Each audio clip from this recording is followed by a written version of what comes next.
ভাবুন তো, দ্বিতীয় বিশ্বযুদ্ধ প্রায় শেষের দিকে। হিটলারের বিশাল সাম্রাজ্য তখন হুড়মুড়িয়ে ভেঙে পড়ছে। ঠিক এমনই এক সময় বিলিয়ন বিলিয়ন ডলারের গুপ্তধন নিয়ে একটা ট্রেন তার শেষ যাত্রা শুরু করে। আর তারপর সে ট্রেনটা যেন হাওয়ায় মিলিয়ে যায়, চিরদিনের মতো। অবিশ্বাস্য লাগছে, তাই না? কিন্তু এটাই সত্যি, ইতিহাসের সবচেয়ে বড় অমীমাংসিত রহস্যগুলোর একটা। একটা আস্ত ট্রেন, তাও আবার বুলেট প্রুফ, সশস্ত্র পাহারায় বিলিয়ন ডলারের সম্পদ সহ কিভাবে গায়েব হয়ে যেতে পারে? চলুন আজ এই রহস্যেরই গভীরে যাওয়া যাক। তো এই পুরো রহস্যর কেন্দ্রবিন্দুতে রয়েছে একটা বিশেষ সামরিক ট্রেন। বলা হয় দ্বিতীয় বিশ্বযুদ্ধের একেবারে শেষ দিকে এর যে শেষ মিশনটা ছিল সেটাই এক কিংবদন্তি হয়ে গেছে। একবার কল্পনা করুন, নাৎসিদের কুখ্যাত এসএস বাহিনীর কড়া পাহারায় একটা ট্রেন চলেছে। শুধু তাই না, ট্রেনের প্রত্যেকটা কামরা বুলেট প্রুফ। ট্রেনটা রওনা দিয়েছিল পোল্যান্ডের দুর্গম এক পর্বতমালার দিকে, আর সেটাই ছিল তার শেষ যাত্রা। এরপর ওই ট্রেনটাকে আর কোনোদিন কেউ দেখেনি। কিন্তু একটা ট্রেন হারিয়ে যাওয়া নিয়ে এত হইচই কেন? কারণটা হলো ওই ট্রেনের ভেতরে যা ছিল তার দামটা ছিল কল্পনারও বাইরে। চলুন আগে জেনে নিই কোথা থেকে এলো এই বিপুল পরিমাণ সম্পদ। এই গল্পের শুরুটা কিন্তু 1939 সালে, যখন নাৎসিরা পোল্যান্ড আক্রমণ করে। এরপর প্রায় 6 বছর ধরে তারা শুধু দেশ দখলই করেনি, রীতিমতো পরিকল্পিতভাবে লুটতরাজ চালিয়েছে। ইউরোপের বিভিন্ন দেশের ব্যাংক, জাদুঘর, এমনকি সাধারণ মানুষের ঘর বাড়ি থেকেও তারা সবকিছু লুট করে নিয়েছিল। তাহলে ঠিক কী ছিল ওই ট্রেনে? আচ্ছা শুনুন, শুধু যে টন টন সোনার বার ছিল তা কিন্তু নয়। এর সাথে ছিল লিওনার্দো দা ভিঞ্চি বা রেমব্রান্ডের মতো বড় বড় শিল্পীদের আঁকা অমূল্য সব ছবি, ছিল মহামূল্যবান হিরে আর রাজ পরিবারের গয়না, এমনকি সাধারণ মানুষের কাছ থেকে কেড়ে নেওয়া ব্যক্তিগত সম্পদও ছিল। মানে আক্ষরিক অর্থেই এক রূপকথার গুপ্তধন। আর এই সব কিছুর দাম কত হতে পারে? কোনো ধারণা আছে? আজকের বাজারে এর মূল্য 10 বিলিয়ন ডলারেরও বেশি।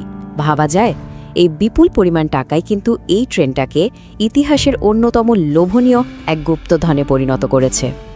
তো আসল প্রশ্ন হলো, ট্রেনটা গেল কোথায়? এর সবচেয়ে জনপ্রিয় যে থিওরিটা আছে সেটা আমাদের নিয়ে যায় নাৎসিদের তৈরি করা এক বিশাল গোপন আস্তানার দিকে। এই প্রজেক্টের কোড নাম ছিল রাইজ, জার্মান ভাষায়, যার মানে হলো দৈত্য। আর এটা আসলে ছিল একটা দৈত্যাকার প্রজেক্ট।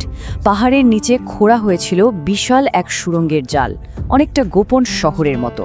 আর এটা বানানোর পেছনে ছিল হাজার হাজার বন্দির অমানসিক পরিশ্রম আর মৃত্যু।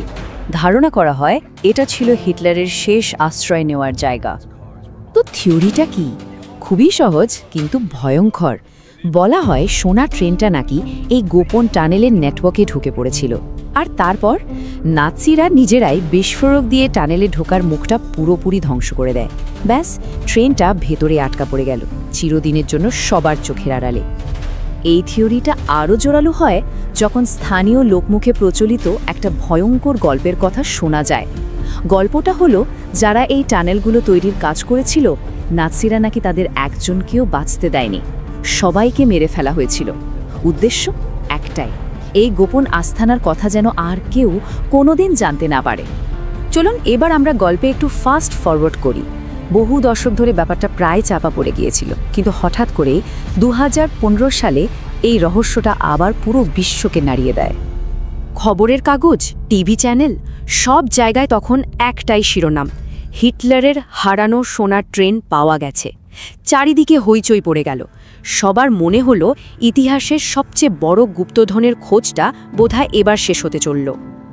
আসলে দুজন ট্রেজার হান্টার দাবি করেন যে তারা একটা বিশেষ রাডার ব্যবহার করেছেন, যেটা মাটির অনেক গভীরেও দেখতে পায়। আর সেই রাডারে নাকি মাটির প্রায় 80 মিটার নিচে লম্বা ধাতব একটা জিনিসের অস্তিত্ব ধরা পড়েছে।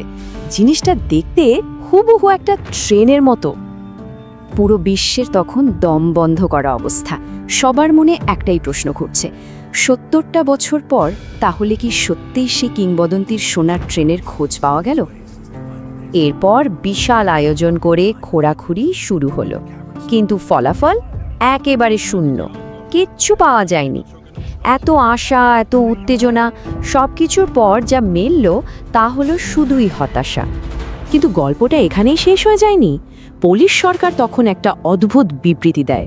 তারা জানায় ট্রেন পাওয়া না গেলেও মাটির নিচে কিছু অস্বাভাবিক ধাতব পরিকাঠামোর অস্তিত্ব সত্যিই আছে। এই একটা কথাই কিন্তু রহস্যটাকে আরো জটিল করে দিয়ে গেল। তাহলে আসল সত্যিটা কি? এই সোনার ট্রেন কি আসলেই ছিল, নাকি পুরোটাই একটা মনগড়া কিংবদন্তি, একটা গুজব? দেখুন, এই ব্যাপারটা নিয়ে দুটো একেবারে ভিন্ন মত আছে। একদল গবেষক আর ট্রেজার হান্টারদের বিশ্বাস ট্রেনটা আসলেই আছে, হয়তো কোনো গোপন টানেলে এখনো লুকানো আছে, নয়তো সোভিয়েত সৈন্যরা অনেক আগেই ওটা খুঁজে নিয়ে গেছে। আর অন্য দলের যুক্তি হলো এর কোনো শক্ত প্রমাণই নেই, এটা আসলে যুদ্ধের পর মানুষকে আশা দেওয়ার জন্য ছড়ানো একটা গুজব ছাড়া আর কিছুই না। কিন্তু সবচেয়ে বড় সমস্যাটা কি জানেন? ওই যে প্রজেক্ট রাইজের কথা বললাম, ওটার শত শত টানেল আজও অনাবিষ্কৃত। এতটাই দুর্গম যে সেখানে পৌঁছানোই প্রায় অসম্ভব। তাই নিশ্চিত করে কিছুই বলার উপায় নেই। তাহলে হিটলারের সেই সোনার ট্রেন, ইতিহাসের অন্যতম সেরা এই গুপ্তধনের খোঁজ কি চলতেই থাকবে? ট্রেনটা কি সত্যিই ওই পাহাড়ের গভীরে কোথাও ঘুমিয়ে আছে, নাকি পুরোটাই একটা কিংবদন্তি? হয়তো এই রহস্যের উত্তরটা কোনোদিনই জানা যাবে না। এটা হয়তো চিরকাল ওই পাহাড়ের বুকেই চাপা থেকে যাবে।